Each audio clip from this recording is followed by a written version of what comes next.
Piye Puntadewa?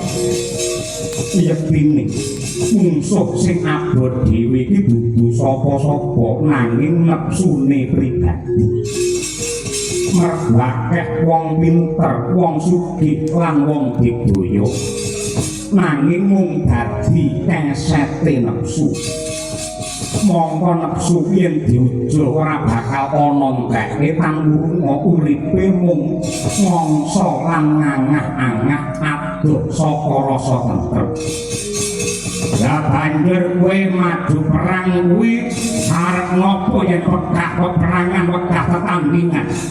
Apa sing ndak ayo hae Puntadewa. Aku makarti ana Bratayuda mung milih lawan kodrate lakon. Aku wegah nglarani apine sapa-sapa. Merga makhluk urip ana lampat dang iki mung diperintah supaya nyebar rasa asih lan katresnan marang jagat sakwisine. Mula yen kowe bakal mateni aku marabake aku patenono. Malah aku ngaturke panuwun dene kowe nglantarake Puntadewa purna ing dharma banjur sumewa ana ngarsane pangeran tegese wis rampung dharmaku ning alam abang. Ayo mikir.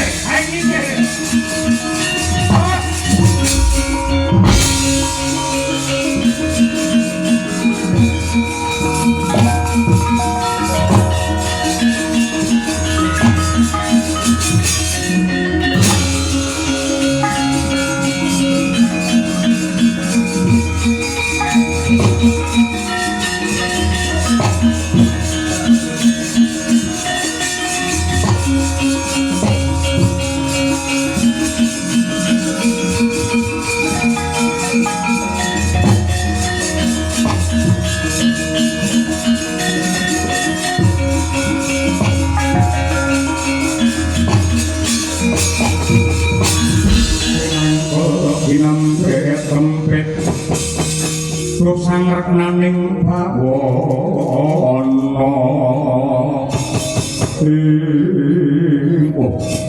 anakku nyer Puntadewa nyata panjenenganmu piyayi ingkang mumpuni olah kebakosan kapipik sembodo nelukaken Aji Candabirawa menawi mekaten gandeng jengandika kuwi nelukaken Candabirawa kula titipaken Aji menika dhumateng jengandika anak Prabu. Nuwun pangapunten boten kemawon rom. Kok ngaten ginanipun menapa Candabirawa kangge peperangan mesti golek yuda. Kula menika tiyang ingkang boten ati gelut. Ginanipun ngangge Candabirawa menapa wong kula dipun getak bojo kula mawon kula nangis. Menawi Candabirawa boten mawon.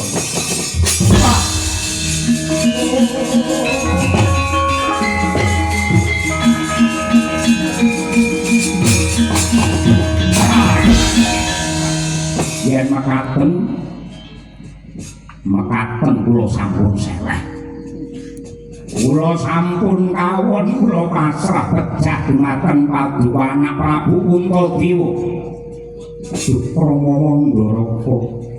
Dosa menapa ingkang kula sandhang menawi kula tega mentala kaliyan Paduka.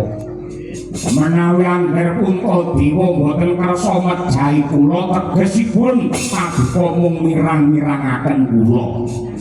Mongko sumpahing Senopati tinimbang bali mirang luwih becik dadi batang. Kula boten saged nglampahi. Nanging Paduka lak ngasta piranti kula boten beta pusaka. Ingkang mangpundi rinten dalu jimat Kaliwasada menika pusaka ingkang sembodo nglantaraken kasampurnan kula